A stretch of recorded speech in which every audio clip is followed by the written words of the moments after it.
There's one thing that separates beginner freelancers from the top earning pros, and it's not how good you are at the thing you do.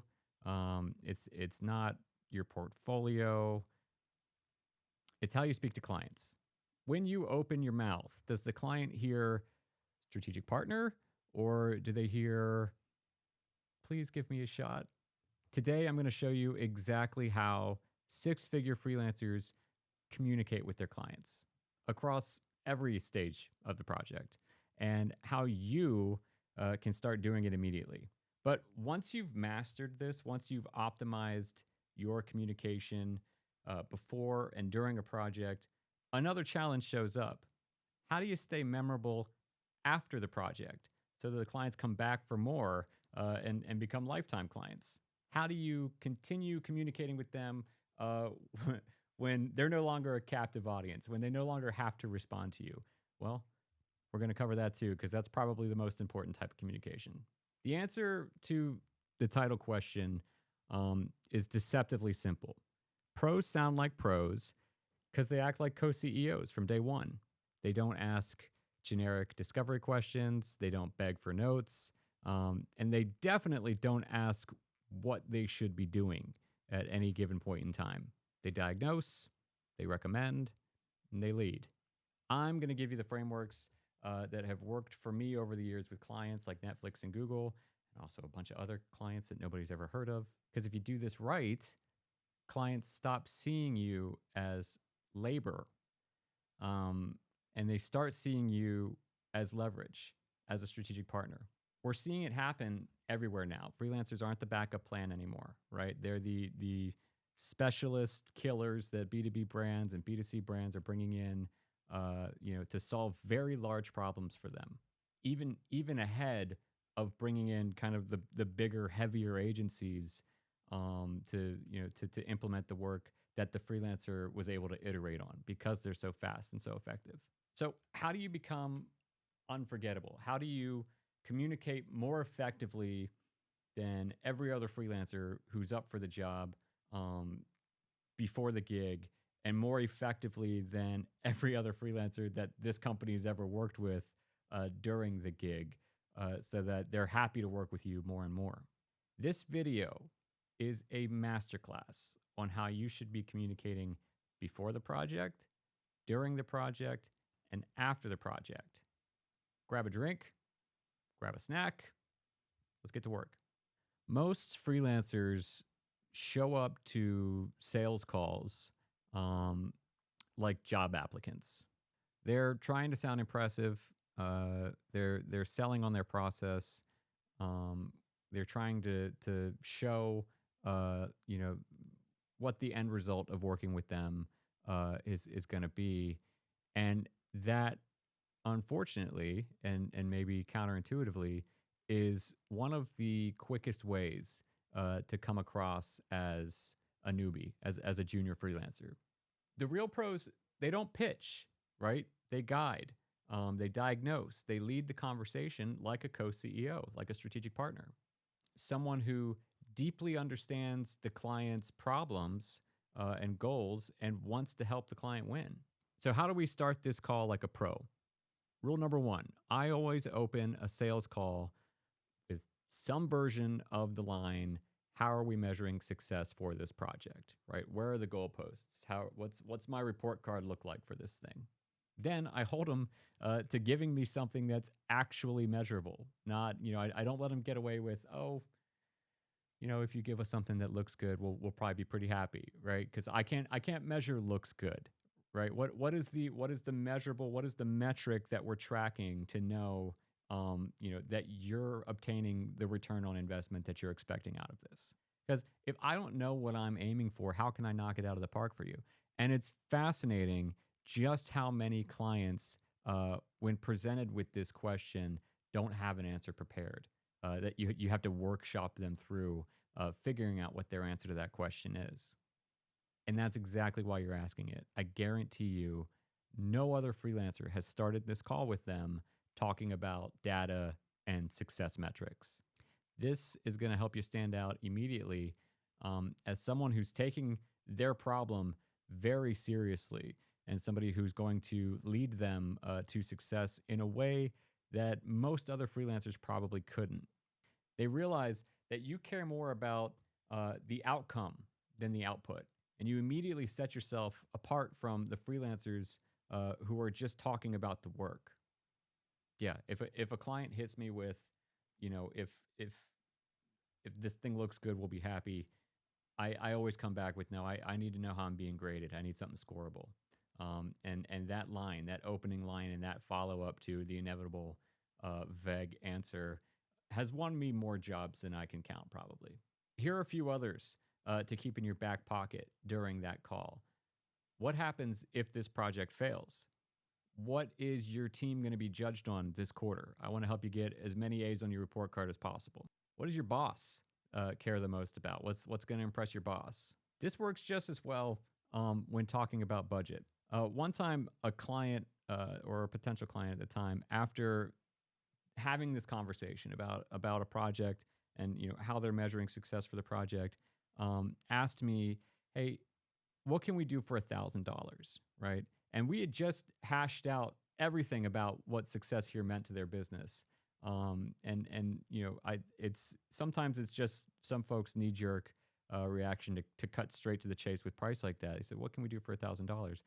And my response was, hey, is the priority here all the things we just talked about, or is the priority to spend $1,000? Because I can optimize a solution for one or the other, but not both. You see, so I put the budget conversation in the context of the success metrics that we just discussed. And that's not called being pushy. It's called being a partner, because I now know, that he's scoring this project on if these 3 or 4 things, are met. So now we introduce this budget limitation. But if we introduced this hypothetical $1,000 budget limitation into the conversation, those success metrics would get docked, right? We wouldn't be able to hit them as effectively as what he wanted. So it was, a matter of asking, okay, hang on a second, because here's the scorecard you just gave me. Now here's another scorecard that says only $1,000. So which one am I being graded on? I'm happy to do either, but you got to pick one. All right. Now, if you want to really stand out as a strategic partner on a sales call, make a strategic recommendation that they can put to work before they hire you. A recent client of ours reached out about our new social media offer. They were worried about their follower count. I quickly assessed that the problem that they really should be solving was what to do with the followers that they already had. They had a sizable audience, but they weren't gathering any customer data. They weren't list building. They weren't pointing that audience in any particular direction. And they definitely weren't walking them down the path from stranger to lead to client to lifetime client. They were just posting a link to their products occasionally and worrying about follower count. So I asked, what's more important here, a higher follower count on Instagram or a higher conversion rate? And to that question, and in answering that question, they shared, well, we're wanting to increase the follower rate to get more customers. That's the point of the ask. Aha. Well, that's way easier to do with the followers that you've already got versus going out and acquiring more and then just hoping they click on a link. And I walked them through how with the following that they already had, they could be 10xing their revenue just with a little intentionality, right? Just a few moves. I gave them one story post idea just to show them what I meant. 24 hours later, they posted it. 48 hours later, they were my client. Here's why it worked. I gave value without expectation, right? Just demonstrating what I'm like as a strategic partner.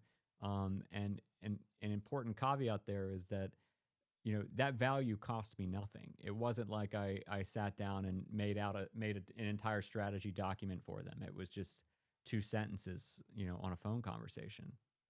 And also just, I showed off what I'm really selling, which is strategic partnership, right? It's a result. It's somebody who's going to be thinking about your business as a co-CEO. And I happen to use social media to get you those results, or I happen to use digital video to get you those results, or I happen to use graphic design to get you those results. But ultimately, what these customers are really buying, what they're really auditioning on this call is, what is this individual going to be like as a strategic partner? Because anybody can do the thing, right? And anybody they're talking to in the lineup likely knows how to make social media work for them. Or anybody that a video client of ours is talking to in the lineup likely knows how to make video work for them, right? At this stage, this is why communication is so important. At this stage, they're auditioning for what this person's going to be like as a strategic partner. What is partnership with Jaimes going to look like? What is partnership with you, person who is watching Jaimes, going to look like? All right, let's talk about some rookie mistakes that kill deals before they even get a chance to get started. First, the ultimate rookie move on a sales call, and I'm smiling because I've done it, is doing all the talking. I made this mistake myself. If you follow me on Instagram, you've probably heard this story once or twice, but my first ever sales call with a major brand, I spent weeks leading up to that conversation, writing everything that I wanted to say on index cards. And then, the meeting came, I get on the conference call, pleasantries are exchanged, and they say, okay, what you got for us, Jaimes? And I proceed to just read from my index cards for 20 minutes straight without pausing for any input from them whatsoever. Never heard from them again. Now I do the opposite. I don't talk for the first 20 minutes. In fact, I write at the top of my notes on my computer or on my iPad, I write the word listen in all caps as a reminder that I'm not supposed to be talking for the majority of this conversation. I'm supposed to be learning about the client's objectives and learning about, the obstacles that they perceive and what they're really trying to accomplish, because they might not even really understand that either. Only once I'm confident that we're on the same sheet of music, do strategically, do I then start making suggestions, because I never want to assume what their objectives are here. I never want to assume that a client, is interested in making more money than what they're paying me, right? That their objective is to increase sales, when maybe their objective is just to save time, right? Or increase reach, and they don't really care about conversions. So in that instance, I'd spend the whole time talking about revenue growth, and at the end of the conversation, they'd say, that's great, but really all we care about is the time saved. Can you take the last 3 minutes that we have to talk about that a little bit? That's a nightmare scenario, right? And one that I actively avoid now. Big mistake number 2 is trying to sell instead of making a buddy, which really is your primary objective on a sales call. We mentioned this a little earlier. A lot of freelancers think that they're on a sales call to prove that they can solve the problem, right? But here's the truth. The client probably already thinks that you can. That's why they booked the call. The real goal is to prove that you're the right person to do it, right? Not just capable, but trustworthy. Not just talented, but reliable. They're asking themselves, is this person going to be able to get me from A to B, or are they going to ghost after the deposit clears, right? Or, is this person somebody who's going to need a lot of hand-holding through this process, or are they going to just go take care of it on their own? That's what you're truly selling. I've been fortunate enough to be on the hiring side a number of times as our business has grown. We've brought in freelancers and subcontractors to help out. There have been plenty of times when Courtney and I were interviewing a freelancer, and we leave the call knowing 100% that this isn't the person we're going to be working with. And it's because they asked us nothing about our objectives, right? They just talked about what they do, and what their process is. And, in most cases, it was irrelevant to what we wanted to talk about. The freelancers we do hire, they do all the things I talk about here. They ask thoughtful questions about what return we're expecting on the investment that we might make in them. They ask about our obstacles, what obstacles we expect to encounter along the way. And only then do they make thoughtful suggestions. And usually, because they have that context, The suggestions are helpful. Final thoughts on this section. I already told you about writing listen at the top of my notes, but I also write one more thing under listen, and that's 1 hour. This is to remind me to act as if I only had this 1 hour with this lead, this potential customer, to impact their business in a meaningful way. Act as if it's already predetermined that I'm not getting this job, but I really, as a fellow human, want to help this human being, on their journey. I want to help them in some meaningful way, because I know in doing that, I will be demonstrating the product that I'm actually selling. It's the product that they're actually buying, which is my strategic partnership. The best freelancer doesn't get hired. The best communicator does. If it's your ambition to make a successful career out of this freelancing thing, this stuff's important. But it doesn't really matter how good you are at what we just discussed if you don't get good at what comes next. After the contract's signed, doubt creeps in for the client. They're wondering, did I just make a smart decision? Or am I spending a bunch of money here on somebody who's going to ghost me, or on somebody who's maybe great at selling themselves, but not great at actually doing the thing? Your job in week 1 is not to impress them with your work. It's to remove that anxiety, make them feel calm, confident, and supported. The real pros don't just deliver on the work, they map the emotional journey that a client goes on during a project. I approach week 1 with one goal. I want to make them feel like this was the best hiring decision that they've ever made. And I do that through energy, clarity, and communication. I don't wait for them to ask me questions. I pre-answer them. I know likely what their questions are going to be in that first week. I don't just meet the expectations of the week. I front load the project with a small win that they weren't expecting, right? Something that, maybe I promised them would come at the end of the week. They get it within the first 24 hours of the project. I want to delight them at every chance. And some of those moments of delight are pre-designed like that, and others happen organically, and I'm just on the lookout for them. Either way, my objective is to exceed expectations early. Here's my kickoff ritual, and feel free to steal it. When a new project starts, the client receives a strategy document outlining deliverables, responsibilities, production schedule, what have you. A type form to collect every piece of information that I need from them, including like who to send an invoice to, for instance. Access to a shared folder for uploads and for reviews, for both parties to upload to and for them to use to review. And all of this is wrapped up with a simple message saying, here's what you're going to expect from me. Here's what I need from you, right? Just a couple sentences. It's simple, professional, and predictable. It's exactly what clients need at this stage.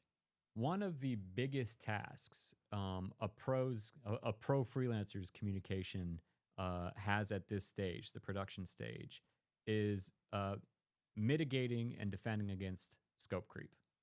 Scope changes can come in all shapes and sizes during a project. Right, sure, there are the traditional examples where a client asks for something that you hadn't initially agreed on, but there are murkier scope changes out there in the wild as well. For instance, in the early days, I'd quote maybe a few days on a logo animation, and then we'd get the logo files in, and it would be just one flat JPEG, and we realized they're not actually editable to animate. And now that's on me. I didn't ask ahead of time what type of assets they had. I should have clarified, and you can bet I started clarifying after that happened 1 or 2 times. But regardless, that meant that I had to build out a whole new logo for them, which would add time and money to the project. Whether a traditional iteration of scope creep or something a little more subtle, you deal with it the same with effective communication. You effectively communicate at the contract stage who's responsible for what and when, and what happens when either of those two things change. And when these moments arise, you point to that document and you talk about what's about to change. I always say some version of like, absolutely, yes, we can take care of that. Great idea. It's a little bit outside the scope, so it's gonna require X% addition to the budget or X% addition to the schedule.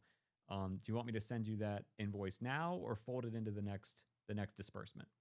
Even if I um, intend to do the extra work as a favor and not charge, I still point it out for two reasons. One, there's a strong chance that they don't know they just asked me to do more work. They don't know that their request that they just made was outside the scope of our initial agreement. That's often the case. Clients don't make out of scope requests maliciously for the most part. It's that they just don't know any better. So I want to educate them on that front. So this ask, maybe on project 2, when this ask comes along, they're not shocked when I charge them for it. And then 2, even if I'm not going to make any money for doing this thing, I still want the credit. I still want the goodwill. What's the point of doing them a solid and winning that goodwill if they don't know about it? Now, how do we handle bad notes without losing authority? Well, that's a question I get a lot, and it's interesting that it's posed that way because bad notes are the perfect time for you to demonstrate authority, demonstrate your expertise on a subject, and to demonstrate what an effective strategic partner you are. What a great investment they've made in you. If a client suggests something off-brand or misinformed or just objectively bad, you've got two choices, right? It's simple. Either you do it, or you handle it like a pro. And this is a video about communicating like a pro. So we'll take that direction, that path. Here's the line I use. I've used it many times in the past. I say something to the effect of, yes, we could absolutely do it that way. So you disarm them, hey, this will get done this way if that's what you want. And then I go to, however, the primary data that we've collected on this issue shows that doing it this way decreases, insert result here. If the objective is reach, this thing, it's going to impact negatively your reach. If the objective is conversions, this particular edit, maybe it's a video and they want to add this bit at the beginning, and it's like, well, you're hijacking attention with this video. This if we add this here, nobody's going to watch to the part where it hooks them, right? So put it in that context. So yes, we can absolutely do it, but here's the thing. It's probably going to negatively affect the result that you're paying for here. So happy to go either route. You just let me know which one we want to pick. I just wanted to make sure we were on the same page here before we proceeded. That way, in order to defend their objectively bad note, they have to argue against their own interests. They have to argue against the success metrics that they themselves defined at the start of the project. This keeps you in command while still giving them agency. I mean, they might have their reasons for wanting to do it this way, and ultimately it's their business. But it reminds them in these crucial moments that you're optimizing for outcomes, right? Not tasks, not implementation. The number one mistake that freelancers make at this stage, in the production stage of a client engagement, is silence. They think that they did a good job putting together the production schedule, and that because a timeline was agreed on, the client doesn't need to hear from them until the next date on the schedule when they owe them something. That might technically be true, but if you want more projects from that client or referrals or any type of long-term trust, it's a killer. Update them. Even if nothing's changed, give them something, right? Just wanted to let you know, we're right on schedule. Something to that ilk. Remember, reassurance is part of the service here, right? Remember, the pro maps the emotional journey of the customer with their communication. They don't just do the job. They map that emotional journey. And a big part of that is reassurance. A pro tip here: the first and last weeks of any project are power windows. We're wired as human beings to remember the beginnings and the ends of experiences, right? The middle usually just gets deleted. So if you want a client to walk away raving about you, um, optimize for week one and week final. That's where the emotion lives.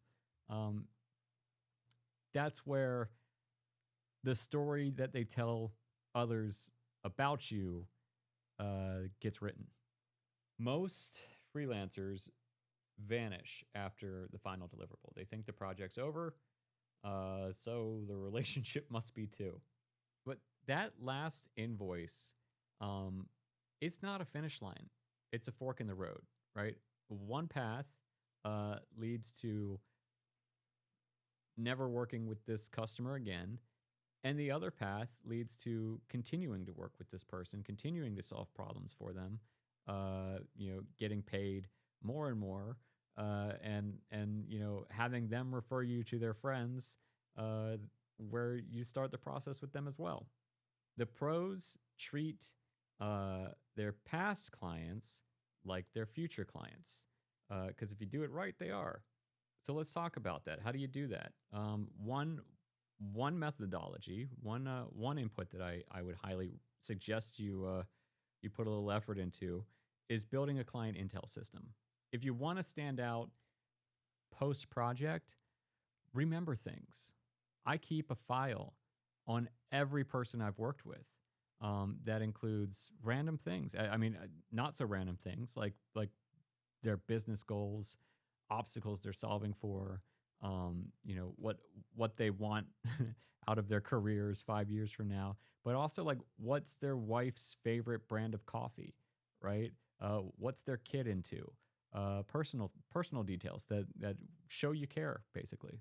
Before every call, I can reference that file and look awesome in a conversation. Look like I've retained every single detail about every conversation we've ever had. And I have. It's just been in a file, right? And when it's time to send a gift or a follow up, I've already got material. I know exactly, I know exactly what they would enjoy, what would delight them. This isn't manipulation. This is just giving a shit. This is how relationships are built. All right, a second lever to pull at this stage is follow up emails, post project follow up emails. And not the salesy kind. The first time I did this, it wasn't strategic. It was survival, right? I was desperate. I needed the cash. So I spent like 2 days emailing every client that I had worked with in maybe the past 5 or 6 years, right? And I attached something that I recently done that I was pretty proud of. And in just a few sentences, again, each email was personalized. That's why it took 2 days to do this. In just a few sentences, I said, hey, just finished this project for client X, and it immediately made me think of you. I think that if you guys did something similar to this, you would achieve insert result here that I either knew that they were optimizing for if they were a more recent past client, or I took a guess if it was somebody I hadn't talked to in a couple years, right? I took a guess, and that's it. I fired off those emails, not really expecting a reply, and certainly not expecting the 2 new gigs that I got within 48 hours of sending. And here's the thing. I don't think either gig had anything to do with what I attached to those emails. Like, I don't think that we implemented what I suggested in that email. It was more so, I popped up in their inbox and they said, oh, I'm glad you reached out. That, hey, yeah, that is a cool thing that you sent, and I'm glad it made you think of us because we're actually solving for this problem. And I think that you would be a great candidate, a great person to help solve that problem for us, right? So it was less about making the perfect pitch, and it was more about showing up with value and being present, at the moment that they were trying to solve a problem. Now, anytime I have a sexy piece of work or a cool piece of intel that I can put in the body of an email, I fire that email off to everybody I can. And it's always good for, a handful of projects that month. Okay, but beyond that example, how do you know uh, what to follow up with these clients? If say you don't have a sexy example to fire off, what can you send? What is interesting and important to them? How do you know? Well, you ask, right? You're in their business right now. You've got your foot in the door. You're in the room, working on this project with them. You get the inside scoop. I call it the magical 5 minutes before the meeting. Most people waste that window with small talk, right? They ask about what'd you do over the weekend, or what's the weather like where you're at, or something like that, right? Uh, Instead, in those 5 minutes, what I do is I collect data about their business, about new problems that they are either currently solving for or likely to be solving for in the new future or near future. I prompt for intel with questions like, "Hey, I saw a lot of companies, in your niche industry, fill in the blank there, are solving for X right now. Is that something you guys are coming up against, or do you already have the fix for that? Or hey, any new initiatives rolling out this quarter, or what obstacles is your team dealing with at the moment?" That opens the door. While they're answering those questions, I'm smiling, and over here I'm just writing notes, right? Just adding things to the list, that I can, go off and build an offer out for them that addresses those problems or those goals. And during the project, when I notice something that maybe is outside the scope of the problem we're solving for right now, but definitely something that would be an important problem for them to solve, I just keep a list, right? And I make them aware of this list. I'll say, hey, I spotted this opportunity while I was over here working on this. I'll add it to the list. We can talk about this at the end of the project, right?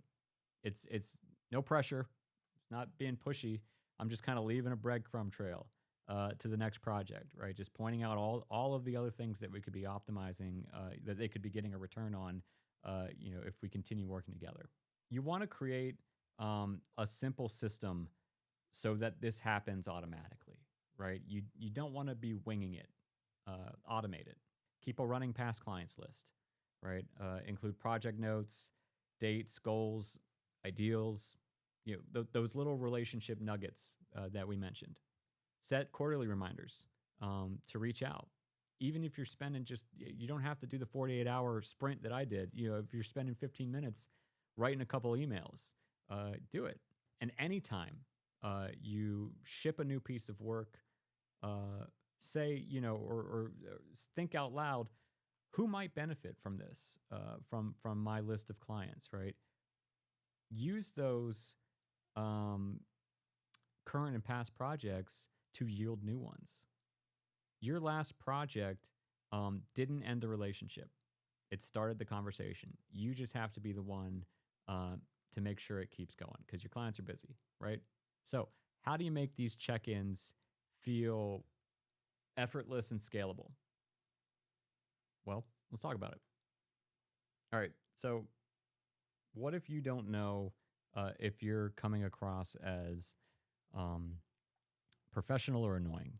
You're trying to be thorough, helpful, and clear, but are you overdoing it? Every message you send, whether that's an email, a Loom, Slack, pick your poison. Every message you send should pass a simple 3-question scorecard. So before you hit send, ask yourself, 1, is this simple and respectful of their time? 2, is it in service to their result? And 3, is it in service to the relationship? If it doesn't pass all 3, it's noise. You got to work on it. Doesn't matter how well-intentioned it is. You can send 100 emails a month, but if they don't meet this scorecard, it's just another thing in their inbox. So let's break it down. Is it simple and respectful of their time? Think brief and useful, right? This doesn't have to mean cold. It doesn't have to mean robotic. It means you get in, deliver value, and get out, right? Like a 2-sentence project update, a quick loom that they can watch in their own time, a forwarded piece of intel, from another client you're working with with just a sentence that says, "Hey, saw this, thought of you," right? 2, is it in service to the result? Don't communicate to be heard. Communicate to move a project forward, right? Measure every communication against that. I used to think that that effective communication meant dumping all my thoughts into one email, right? But that's not helping anybody. I was fortunate to have been mentored by, several extremely prolific and successful business people, and probably the first thing that I noticed in every case is how short their emails are, right? Like, I mean, these are people with, dealing with some significant brands or working at significant brands, and, and their emails were 2 sentences and maybe had a capital letter at the beginning of each one, right? Now, these things were fired off and they were only sent if they were valuable. So what else does in service to the result look like? Okay, so we covered it's short, cutting a 3-paragraph email down to a 2-line email. It could mean reaching out directly to the teammate that can give you the thing that that you need, as opposed to working through the middleman. It could also mean summarizing a message with why it helps their objective, giving them the answers to the test on why they should care and engage in this piece of communication. And then 3, is it in service to the relationship? This is about being easy to work with, not being easy to walk over. That's an important distinction to make here. You earn long-term trust by showing up as the person who makes their life easier without compromising their result. Does that make sense? Without letting standards slip. Sometimes that means saying, here's what I think is best based on your goals, but let me know how you'd like to proceed, like what we talked about a little earlier. But sometimes it's as simple as checking in like a real person and saying, "Hey, saw this new launch. Congratulations. It looks great. Are you guys doing these 3 things? If not, jump on it. It's a big opportunity for this." All right, let's think back to my early call example with that major brand that I read from the index cards on. It's the perfect example of completely and utterly missing the mark on all 3 of these rules. My scorecard was just 3 zeros, right? A 0 for each question. Is it simple and respectful of their time?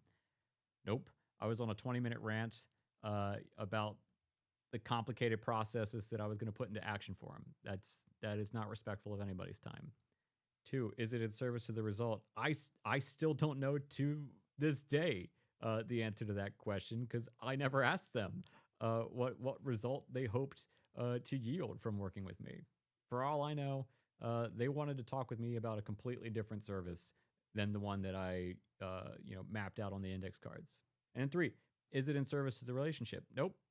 I did all the talking. I left that call knowing nothing about the team that was interviewing me, having no new intel on how I could be more valuable to them. So in the spirit of my communication blunder, let's talk about some common misfires here.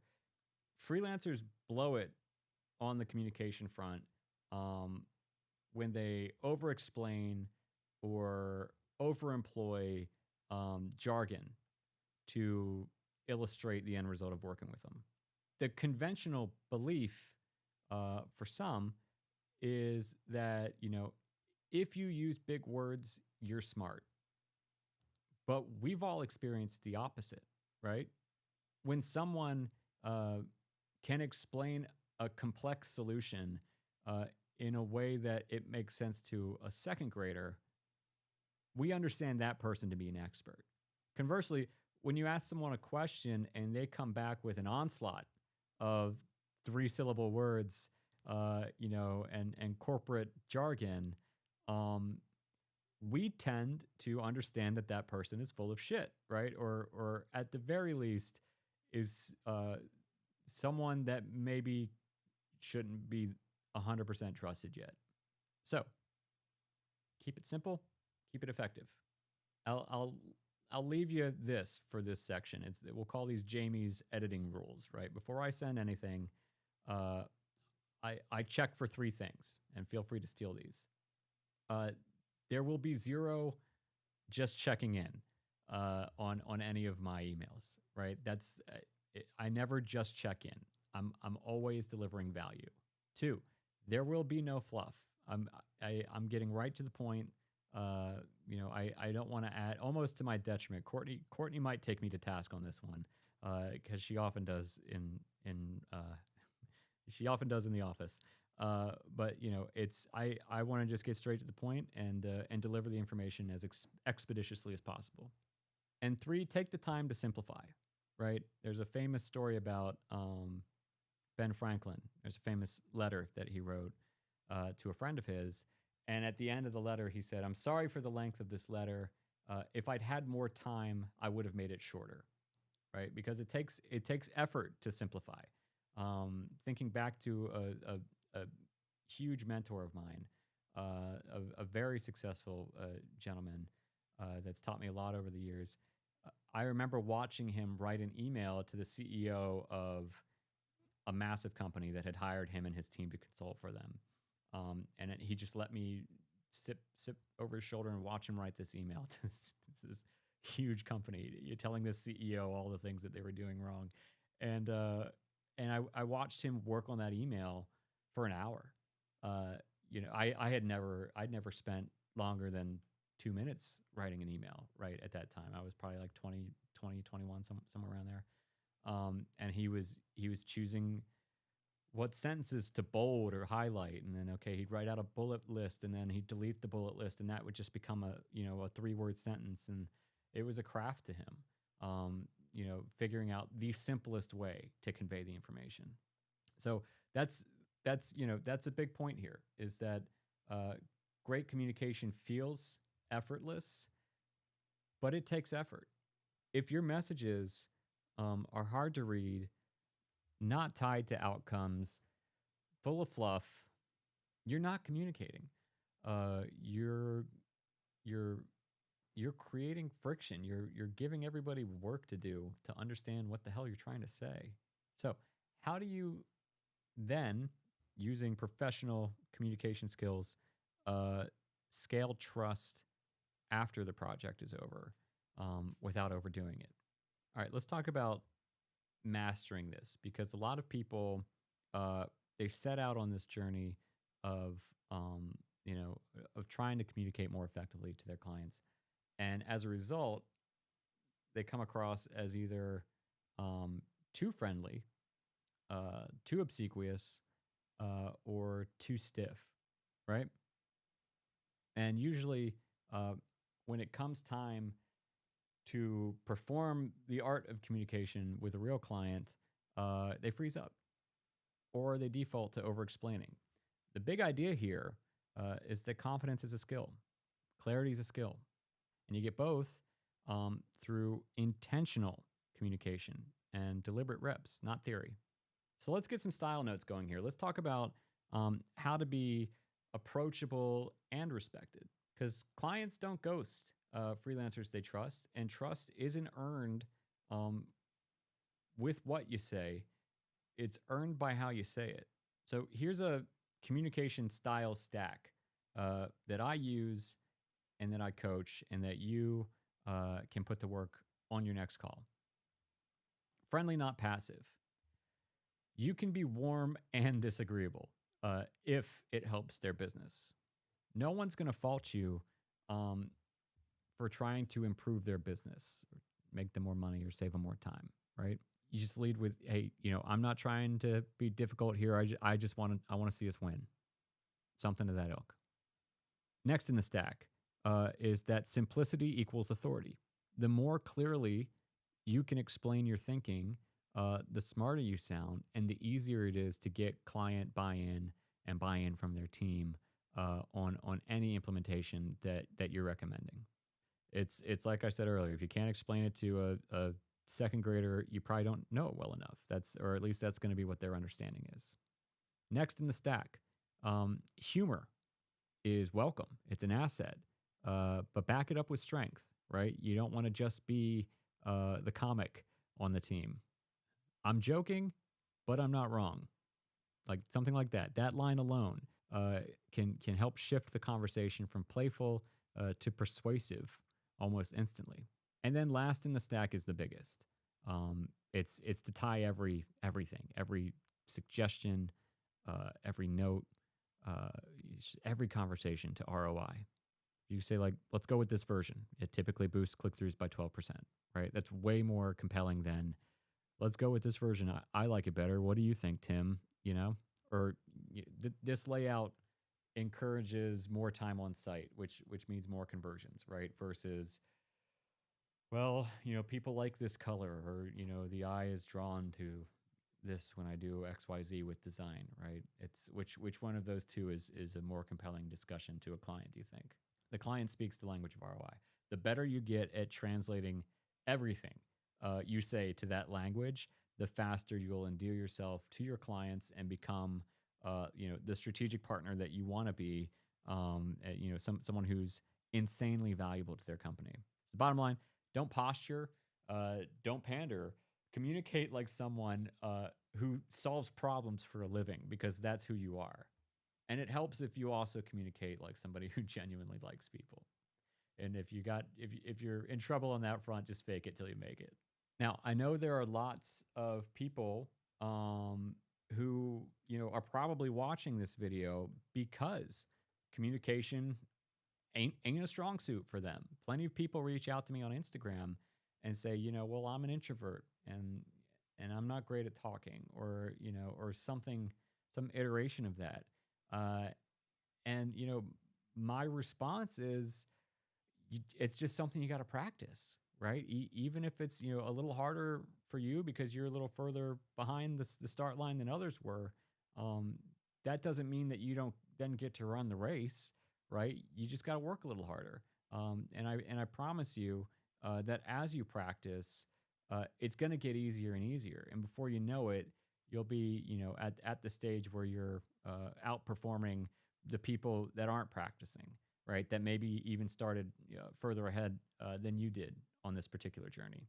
You don't need to be the best at this, right? You just need to be 5% better than you were last time, each time, right? It's incremental. The best freelancers, or the best communicators even, they don't wing it, right? They train. They're constantly training. And here's how you do that. Debrief every client interaction. Ask yourself what worked, what didn't. Use Fireflies or a transcript app or something and take a look at, okay, what percentage of the time did I spend talking? What percentage did they spend talking? Where did they really get going, right? What were the questions that lit them up, right? Take an analytical approach to this process. Okay, use meetups, co-working calls, or your friends to test some of this stuff, right? To get out there and put some of this stuff to work. We in the freelancing program, we have weekly meetups where freelancers hop on and we chat through this stuff. And every now and then we'll work through a client conversation. That's probably the most active room in the community, is client conversations, where people will post a screenshot from an email and say, okay, they said this, so what should I say? And then they workshop with their peers how to simplify, how to take a 3-paragraph response and turn it into a 2-sentence response, right? How to ask the question behind or answer the question behind the question that a client's asking. So enlist your friends, enlist your buddies, find a support group to help practice this stuff. And then lastly, treat every inquiry like a lab, right? Treat every one of these conversations like an opportunity to collect data. Even if you get on the call and you sense that there's not a love connection there, right? Still use it as an opportunity to get in some reps, to put this stuff to work. It's like what the actors always say this about auditions, is treat each audition as just a chance to practice your craft. Go in like you're not trying to get the gig. It's the same here, right? Just treat every one of those calls, as practice, like you're in the lab, and every rep gets you closer to being the communicator, that nails these calls every single time. Most freelancers think that communication is about being nice and responsive and polite. Um, and that's part of it, but that's not what it's about. It's about the fact that that's your product. Communication is what clients experience before the work, during the work, and long after the work. You don't have to be the best writer or editor or photographer or videographer or strategist. You just have to be the one that they trust the most to run that ball down the field. I've said it. I imagine I've said it once or twice during this video, but I know I've said it a whole bunch of times in the past. It's the best freelancer doesn't get the job, never has. The best communicator gets the job, right? And that's what I want you to be. And that all starts with implementing what we've chatted about here today. So with that, if you haven't already, add a question to the comments about communication, about, hey, maybe, this is a client said this, what should I say in return? Or here's where I've messed up in the past. What should I, what could I be doing to improve there? Anything's fair game. Maybe leave me a comment suggesting the topic for the next video that you want to see covered. Because it's all we do here is give advice and try to be practical, try to help freelancers improve their businesses today, if not tomorrow, right? Lastly, if you haven't already, hit the subscribe button. Hit the subscribe button, turn on notifications, so you can see when these videos get posted, the moment they're posted, and we can keep growing your business together, which is what I'm most excited about.